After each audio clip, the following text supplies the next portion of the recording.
대학이다.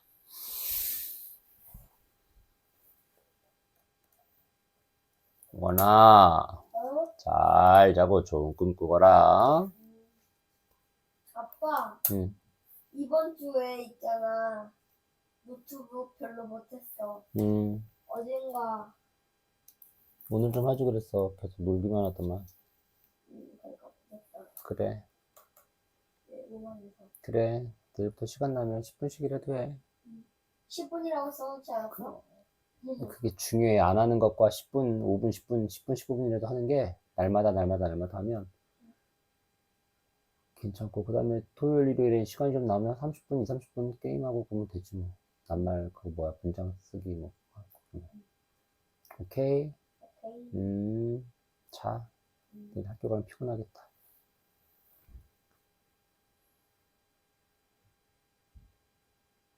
백두산 장생초.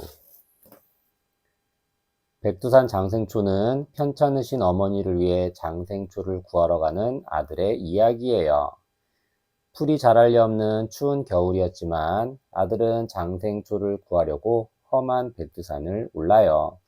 정성이 지극하면 하늘도 감동한다고 하지요. 아들은 지극한 효심과 착한 마음으로 백두산 신령을 감동시켜 큰 복을 받았답니다.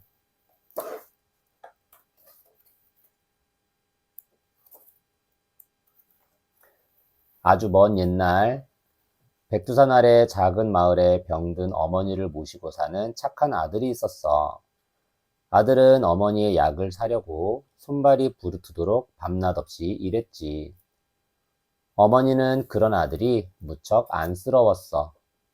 겨울이 되자 어머니의 병은 더욱 깊어졌단다. 어머니, 기운 좀 차리세요. 이제 저 세상으로 떠날 때가 되었나 보다. 제발 그런 말씀 마세요. 아들은 마음이 찢어질 듯 아팠어. 제가 꼭 낫게 해드릴게요. 아들은 어머니의 손을 꼭 잡았어. 아들은 지혜롭기로 이름난 마을 어른을 찾아갔어. 어르신, 도와주세요. 어머니를 살릴 방법이 없을까요? 장생초라면 병이 나을 텐데. 예? 장생초라고요? 백두산 꼭대기에서 자라는 신비한 약초란다.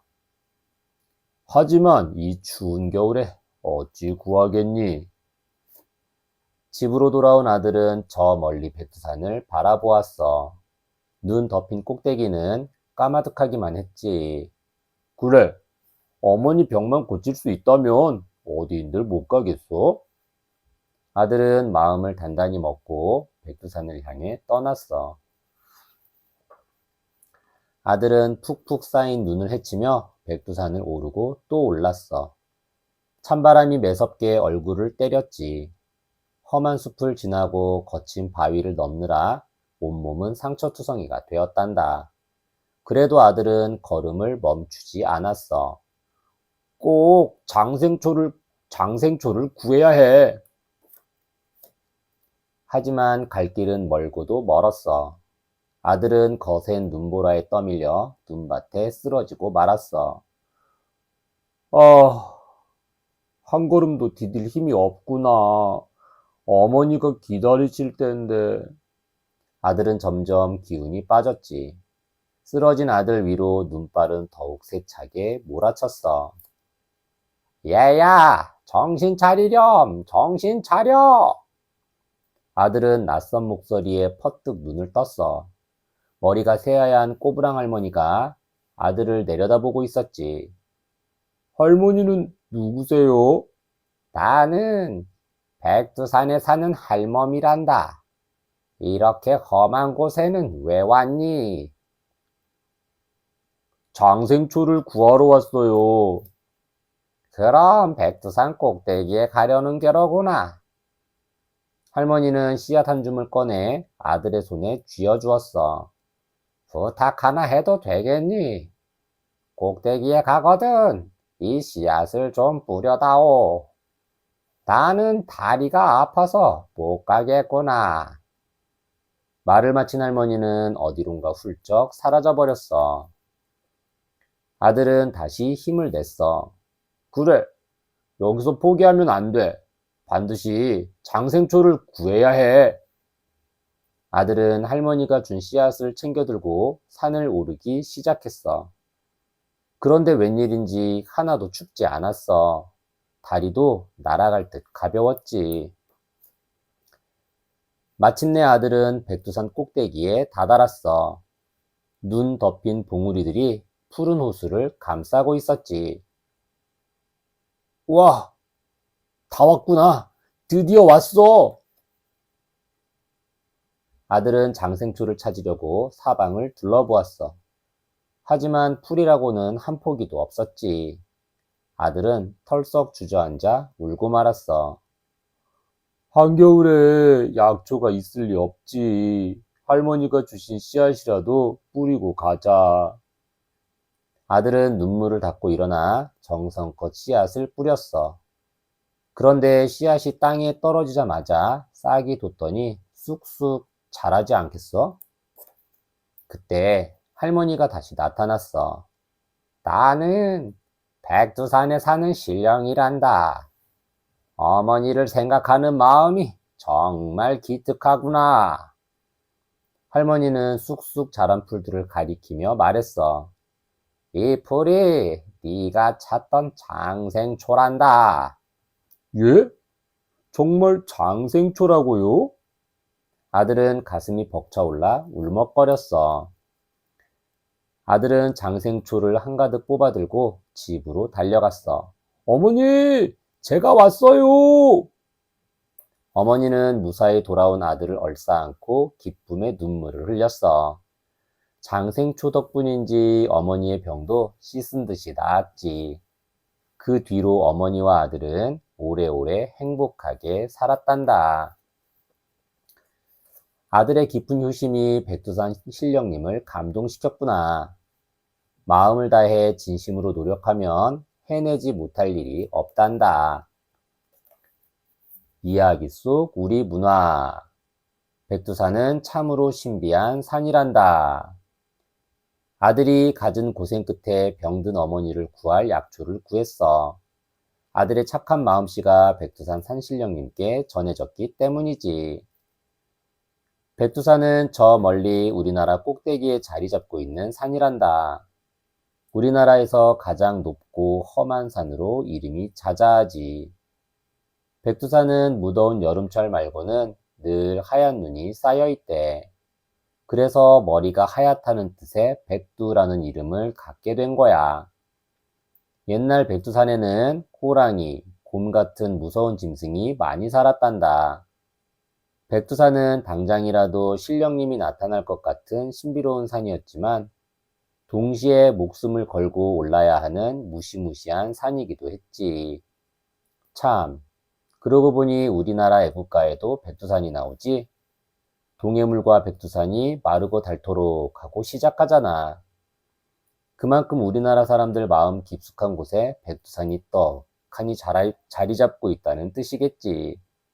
그도 그럴 것이 백두산은 우리 역사의 첫나라인 고조선 때부터 우리 민족의 터전이었단다.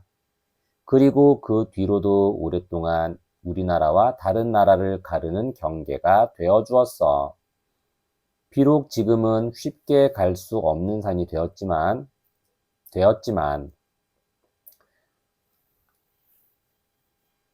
백두산을 우러르며 살아온 우리나라 사람들의 마음은 여전히 이어지고 있단다.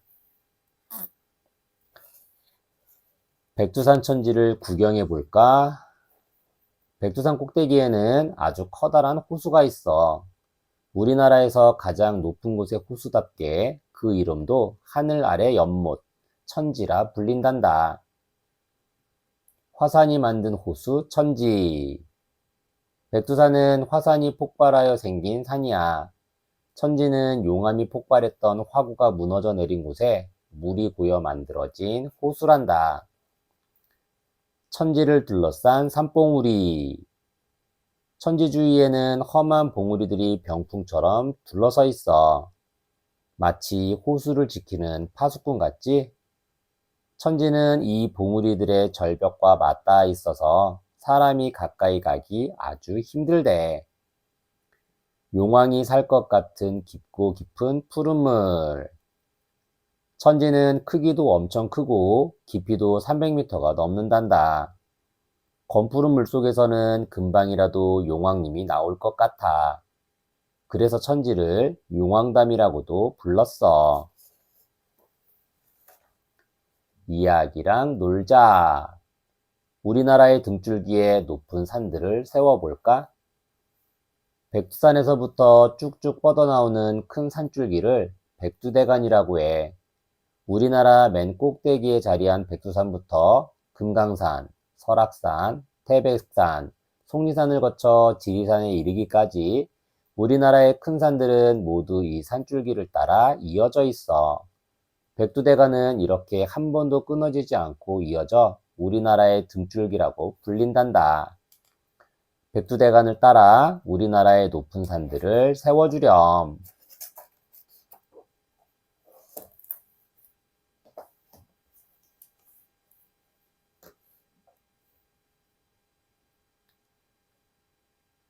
말하는 꾀꼬리와 춤추는 소나무. 삼남매가 못된 새엄마를 맞았어요. 새엄마는 말하는 꾀꼬리와 춤추는 소나무를 구해오라며 첫째와 둘째를 쫓아냈지요. 하지만 홀로 남은 막내는 울고만 있지 않아요. 오빠들을 찾아 용감하게 집을 나선답니다. 어리고 약해 보이는 막내의 활약이 우리 마음속에 용기를 심어줄 거예요.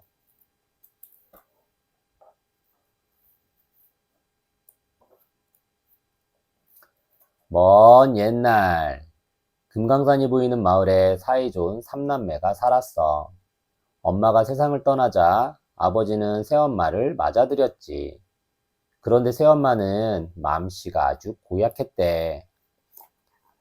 너희처럼 게으른 애들은 굶어봐야 해.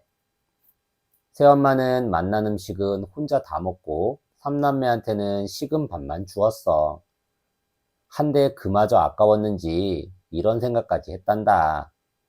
금강산에 말하는 꾀꼬리와 춤추는 소나무가 있다던데 그걸 구하러 간 사람은 아무도 돌아오지 못했다지? 기회를 봐서 삼남매를 내쫓아야겠다. 아버지가 집을 비운 사이 삼남매는 부랴부랴 큰아들, 새엄마는 부랴부랴 큰아들을 불렀어. 금강산에 가서 말하는 꾀꼬리와 춤추는 소나무를 구해오너라. 못 구해오면 동생들을 가만두지 않을 거야. 첫째는 안절부절 못하는 동생들을 꼭 안아주며 달랬어. 걱정하지 마. 잘 다녀올게. 하지만 첫째는 돌아오지 않았지. 드디어 아버지가 집에 돌아왔어. 새엄마는 아버지 몰래 둘째와 막내 귀에 속삭였지. 너희는 입도 뻥끗 마라. 아버지가 큰아들을 찾자 새엄마는 눈물을 쥐어짜며 말했어. 흐흐, 내가 싫다고 집을 나가버렸어요. 동생들은 사실대로 말하고 싶었지만 새엄마가 무서워 눈물만 삼켰어. 얼마 뒤 아버지가 또 집을 비우게 되었어. 이번에는 새엄마가 둘째를 금강산에 보냈지. 막내는 허겁지겁 둘째를 따라 나왔어. 오라버니, 안 돼요. 가지 마세요. 둘째는 막내를 다독이며 다정히 말했어. 내가 형님을 꼭 찾아서 돌아올게. 하지만 둘째도 돌아오지 않았어. 새엄마는 이번에도 거짓말을 했지. 둘째도 내가 싫다고 집을 나갔어요. 막내는 더는 참을 수 없었어. 도끼 눈으라고 노려보는 새엄마 앞에서 용기를 내어 사실대로 말했지. 아버지, 다 거짓말이에요. 새엄마가 오빠들을 쫓아낸 거예요. 하지만 아버지는 막내의 말을 믿지 않았어. 안 되겠다. 내가 오빠들을 찾아와야지. 그날 밤 막내는 금강산으로 떠났어. 막내는 멀고 험한 길을 물어물어 갔어. 가는 길에 수염이 허연 할아버지를 만났지.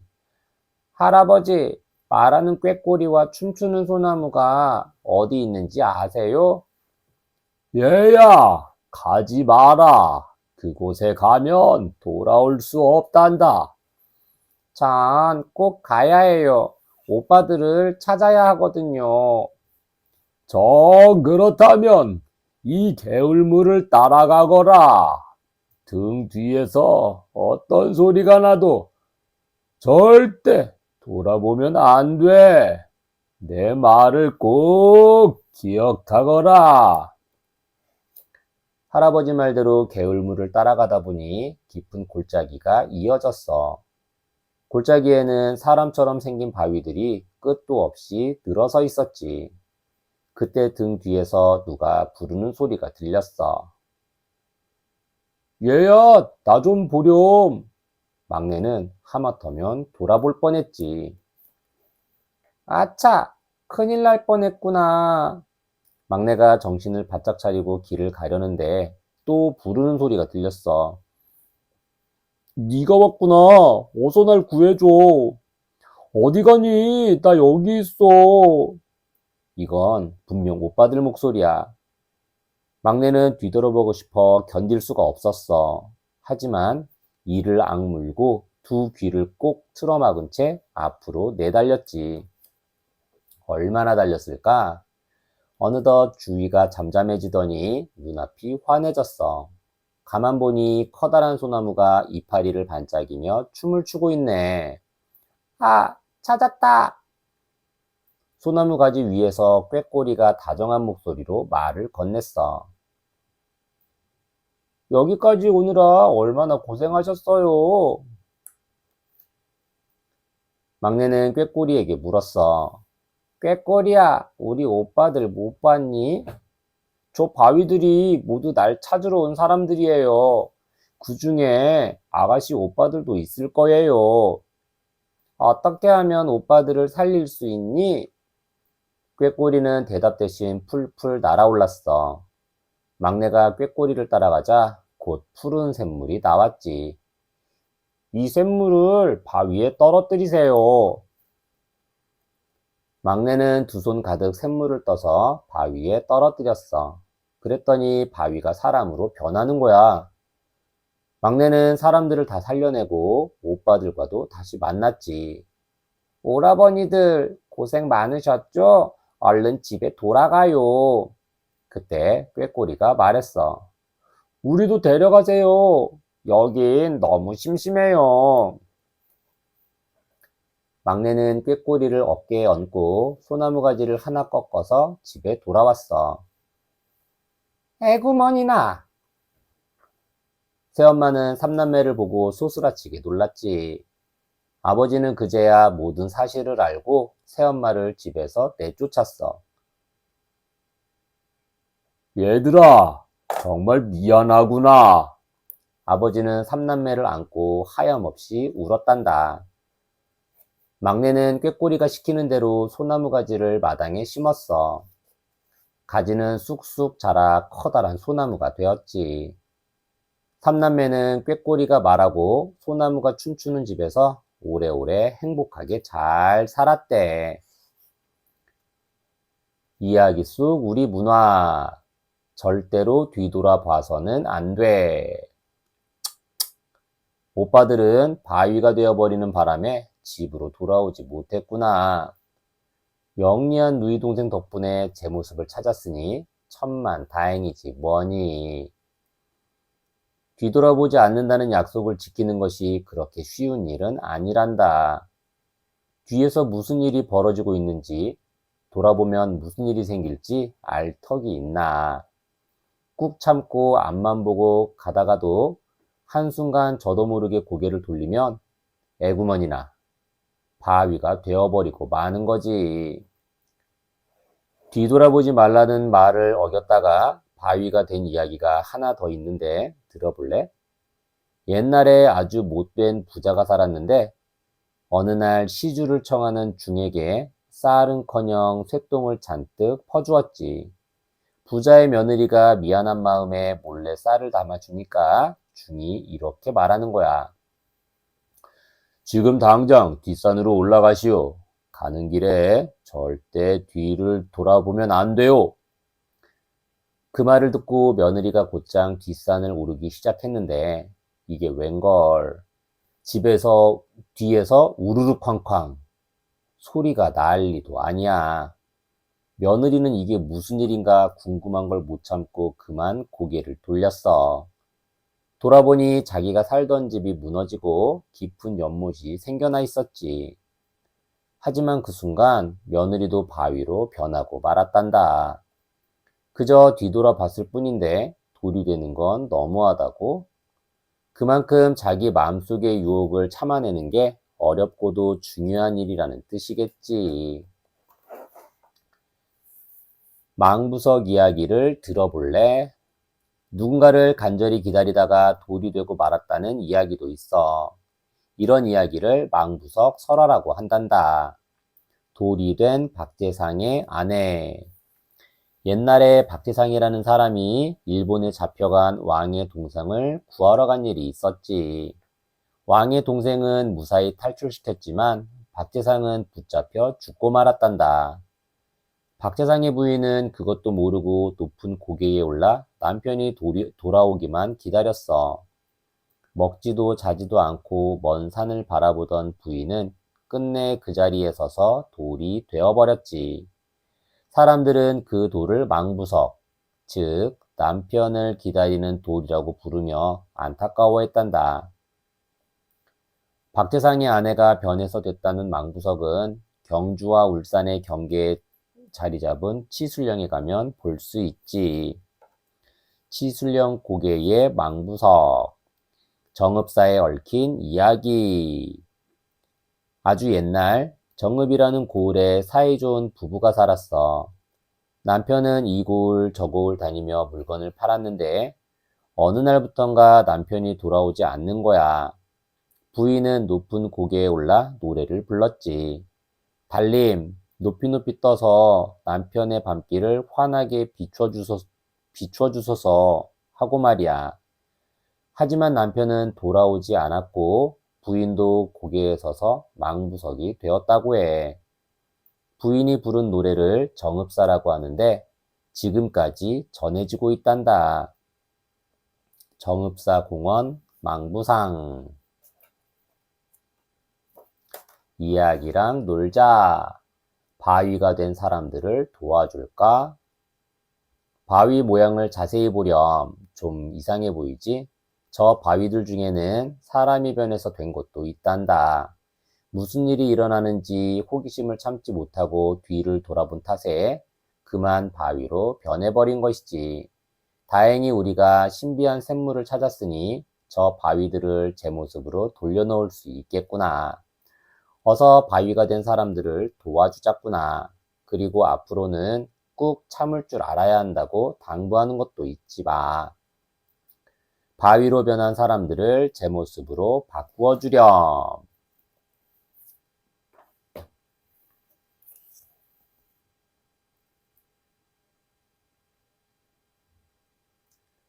의 좋은 형제. 형은 새로 장가든 동생에게 벼를 더 주려고 밤마다 몰래 동생네로 벼썸을 날랐어요. 동생도 식구가 많은 형에게 벼를 더 주고 싶어 매일 밤 벼썸을 지고 형네로 향했지요. 어느 날 밤, 형과 동생은 서로 마주치게 되었어요. 형제에게 과연 무슨 일이 일어났을까요? 이 이야기를 읽고 서로를 아끼는 형제의 따뜻한 마음을 느껴보세요.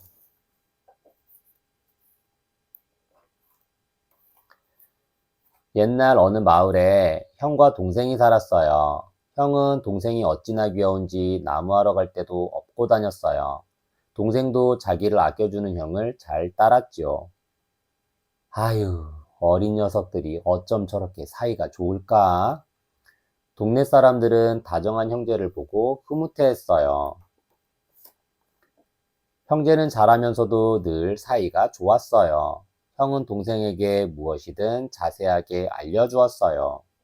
자, 뿌리가 안 빠지게 꾹꾹 누르렴. 형님, 허리 아프시죠? 쉬엄쉬엄 하세요. 동생도 형의 말에 귀 기울이며 언제나 살뜰하게 형을 챙겼지요. 어느덧 형제는 어른이 되었어요. 먼저 장가를 든 형은 동생을 아랫마을 차만색 씨와 혼인시켰지요. 형은 아랫마을에 동생의 집을 마련해주고 그동안 모은 재산도 절반을 뚝 떼어 주었어요. 아우야, 노순노순 잘 살아야 한다. 예, 형님. 동생은 형의 마음이 무척 고마웠어요. 동생이 새살림을 차린 뒤에도 형제는 늘 함께 열심히 일했어요.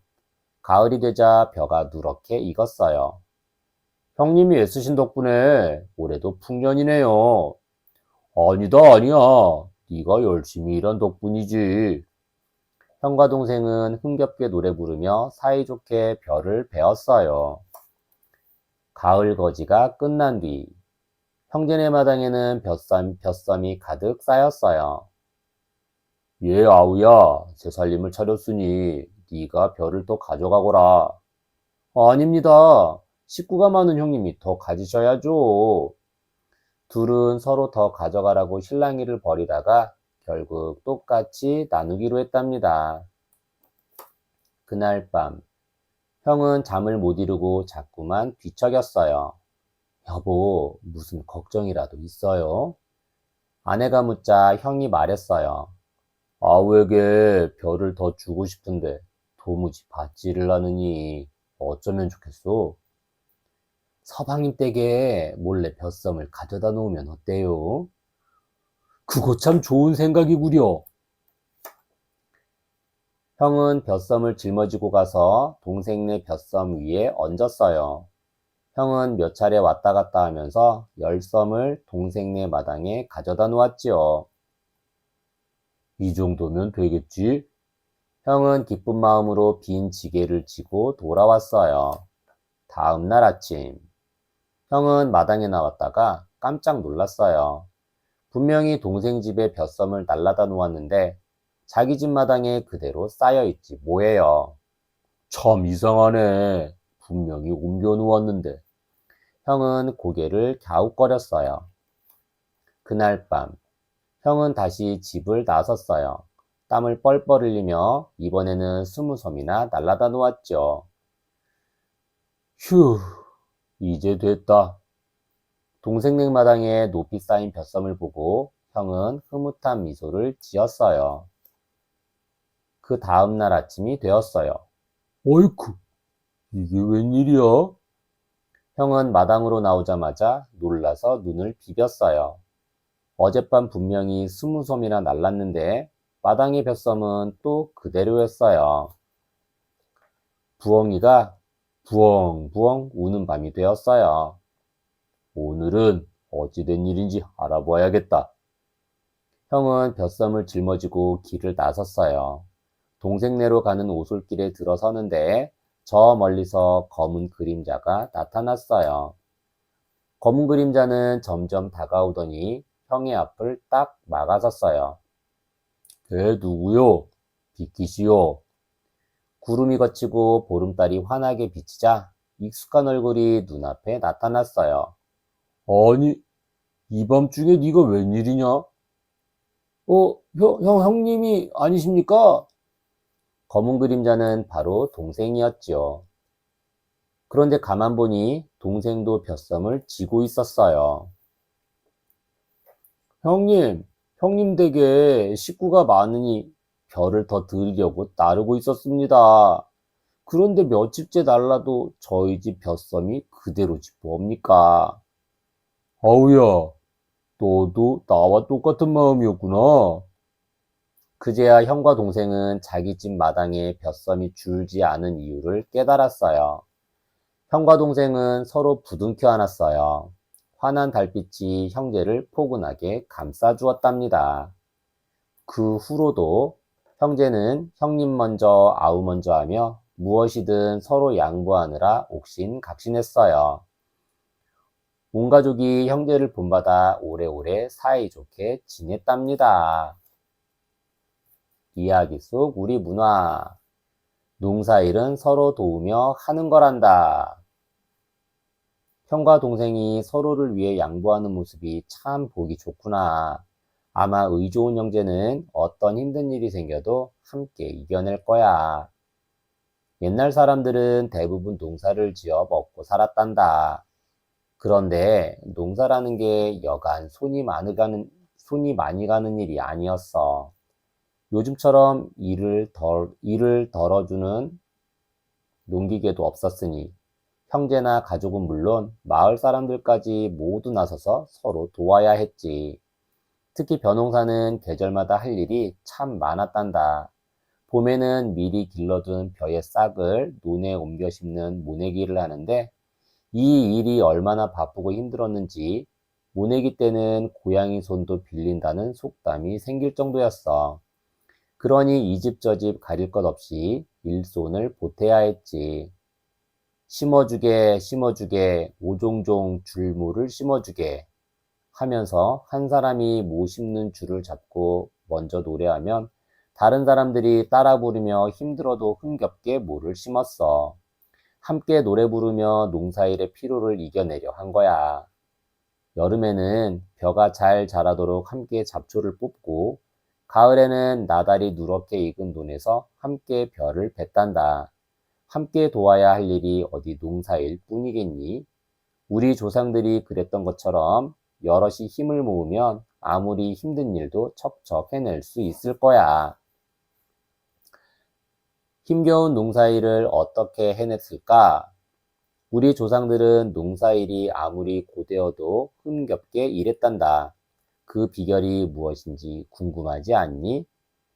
농악대가 신나게 흥을 돋우었어. 모심기철이나 벼베기철과 같이 농사일이 바빠질 때면 농악대가 꽹과리, 징, 장구, 북을 두드리며 온 마을을 돌았단다. 흥겨운 가락에 몸을 맡기면 없던 힘도 불끈 솟고 고된 농사일도 즐거웠지.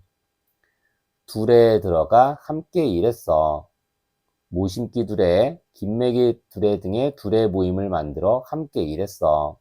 이 집 저 집 돌며 함께 농사일을 하는 거야. 그러면 식구가 적은 집도 땅도 넓은 집도 모두 제때 일을 마칠 수 있었단다. 힘든 일은 품앗이로 거들었어. 서로 도움을 주고받는 걸 품앗이라고 해. 만약 어제 박서방이 우리 집 초가지붕을 얻는 일을 도왔다면 오늘은 내가 박서방네 일을 도와주는 거지. 우리 조상들은 농사일 뿐 아니라 힘든 일은 모두 품앗이로 하며 거들었단다. 이야기랑 놀자. 봄에는 모를 심고 가을에는 추수하세. 마을 사람들과 함께 농사를 지어보자꾸나. 봄에는 못줄을 따라 가지런히 모를 심어.